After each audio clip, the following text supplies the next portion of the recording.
The void of space stretched endlessly before the Aurora, a black canvas dotted with distant, cold stars. Captain Alara Voss stood at the bridge, her hands resting lightly on the console, eyes scanning the readouts with a practiced calm. It was supposed to be a routine survey mission, just another routine charting of unremarkable systems. Yet, something prickled at the edge of her mind, a sense of anticipation she couldn't shake. "Captain," said Lieutenant Rin, breaking the silence, "we're picking up an anomaly on long-range sensors. I'm not sure what it is."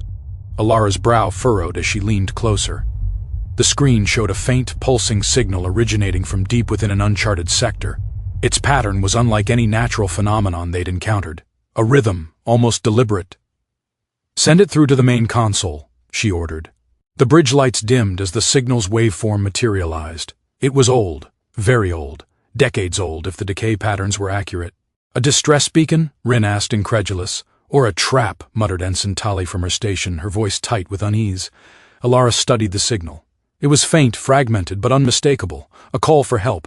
Something about it called to her, a siren from the dark. "Plot a course," she said finally, her voice calm but firm.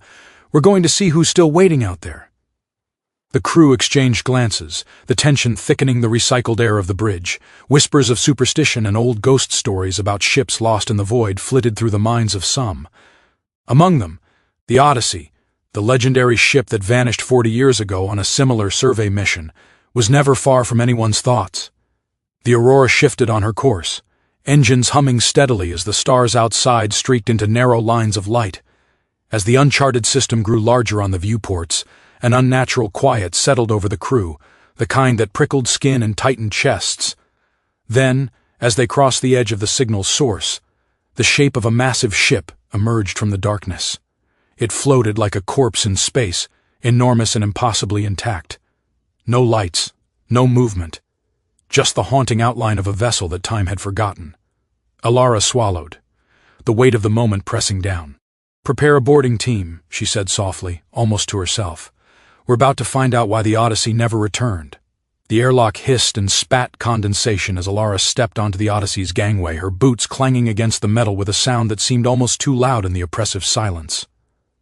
The ship loomed above her like a skeletal giant, its hull scarred and pitted, yet unnervingly whole. The faint hum of their own engines vibrated through the boarding ramp, a fragile reminder of life in a place that seemed utterly abandoned. "Keep your eyes open," Alara said, her voice tight but steady. "No one knows what's left inside." Lieutenant Rin followed close behind, scanning with his handheld sensors.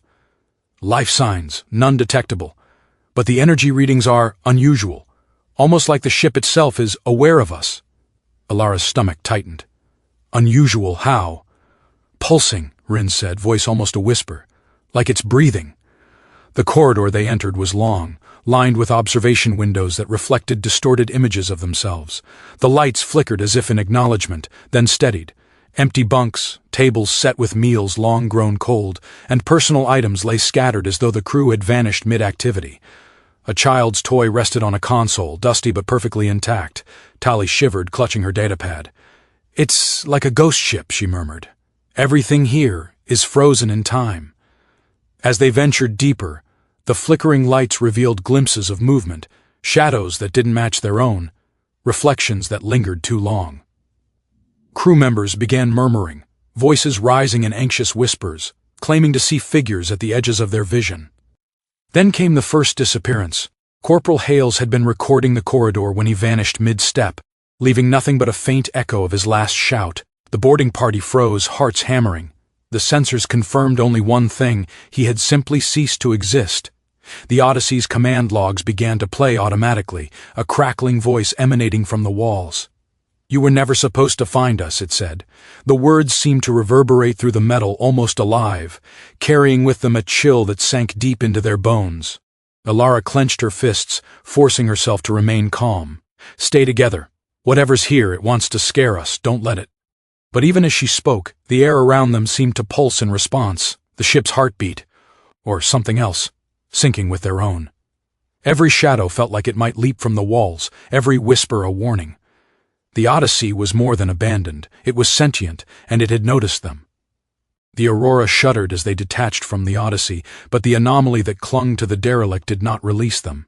Stars warped and shifted outside the viewports, stretching and bending as if the universe itself had been unhinged. Navigation systems flickered between coherent coordinates and impossible readings, leaving the crew disoriented and anxious. "Ilara, the stars," Tali's voice trembled. "They're not where they should be. The constellations, they're wrong." Ilara gripped the edge of the bridge console, trying to anchor herself against the rising panic. "It's the rift. The Odyssey created it, and somehow it's reaching out. We're inside its influence." Lieutenant Rin's eyes widened as his sensors began detecting anomalies that defied explanation. "Time. It's inconsistent. 5 minutes just passed, but my chronometer says an hour, and the Odyssey's energy readings are everywhere and nowhere at once." As the crew tried to make sense of the chaos, shadows moved along the ship's interior, ghostly echoes of themselves. They saw themselves walking corridors they had never entered, heard voices whispering warnings that had not yet been spoken. The boundaries between reality and illusion blurred, and fear gnawed at the edges of their minds. Corporal Hale's disappearance loomed over them like a specter, a reminder of the stakes. Ilara realized that the ship's sentience wasn't confined to its walls. It was reaching out into the very fabric of space, bending perception, testing them. "Split the team," she ordered, forcing a calm she didn't feel. "We need to understand the anomaly, map its edges. We can't just drift." They entered the labyrinthine corridors of the Odyssey again, drawn by a force that felt both magnetic and malevolent. Hallways stretched endlessly, doors looping back to places they had already been. The ship seemed alive, digesting matter, folding space around them like a predator surrounding its prey. Then the visions intensified. Each crew member faced a mirror of their potential future, some horrifying, some impossibly beautiful, but all impossible to reconcile with reality. It was a test, Ilara realized. A challenge the Odyssey was imposing, forcing them to confront their deepest fears, their unspoken desires. Ilara gritted her teeth. "We can't succumb," she whispered to herself. "We fight, we stay together, we find Hales, or we all become part of this nightmare." The corridors pulsed with a rhythm of their own, the very walls breathing. The Odyssey had claimed its first victim, and now it was turning its attention fully on them. Time, space, and reality itself were no longer allies. They were weapons. Ilara's boots echoed hollowly as she advanced through the Odyssey's ever-shifting corridors. The ship pulsed with a rhythm she could feel in her bones, as though it were breathing, or thinking. Time had become a suggestion, not a law. Minutes stretched into hours, hours folded into themselves. Every step brought a new vision, a new possible future. EAC. More unsettling than the last. "Hales?" Tali's voice rang out, trembling yet determined. "We have to find him before—" Her words trailed off as the corridor flickered, walls bending inward, twisting, almost alive. Ilara's eyes locked on a doorway at the far end, glowing faintly with an unearthly light. Beyond it she glimpsed Hales, standing as if waiting, unharmed but distant, separated by an invisible membrane. Around him, ghostly versions of the Odyssey's crew swirled, trapped in a looping dance of despair and confusion. The ship's voice, soft, omnipresent, resonant in every corner of the corridor, whispered in a tone that was both warning and invitation. "Choose, leave with the living, or remain and understand." Ilara clenched her fists. To rescue Hales risked everything, including their lives and the fragile tether to reality aboard the Aurora. To leave him meant abandoning a comrade to the abyss, but perhaps surviving to report this anomaly. Every fiber of her being screamed at her to act, to decide. She stepped forward, focusing on Hales, pushing past the visions and illusions that threatened to consume her mind. The corridor stretched infinitely, a labyrinth of light and shadow, until she reached the membrane. Reaching out, she felt it shift under her hand, pliable yet resistant. The Odyssey tested her resolve, gauging whether humanity could rise above fear and selfishness. A sudden surge of energy flared through the ship. The visions collapsed, the walls righted themselves, and Hales stumbled toward her, dazed but alive. Ilara gritted her teeth and shouted, "Everyone back to the Aurora, now!" The crew raced through the corridors as the Odyssey pulsed violently, like a heartbeat quickened by anger or disappointment.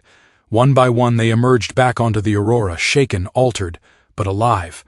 As they distanced themselves, the Odyssey drifted silently, once more, its dark silhouette vanishing into the void. No alarms, no signals, just the echo of its presence lingering in the minds of those who survived. Ilara stood at the bridge, staring into the black expanse, knowing that some doors, once opened, could never truly be closed. Somewhere out there, the Odyssey waited, patient, intelligent, and eternal, and the void would keep its secrets until the next souls were bold or foolish enough to answer its call.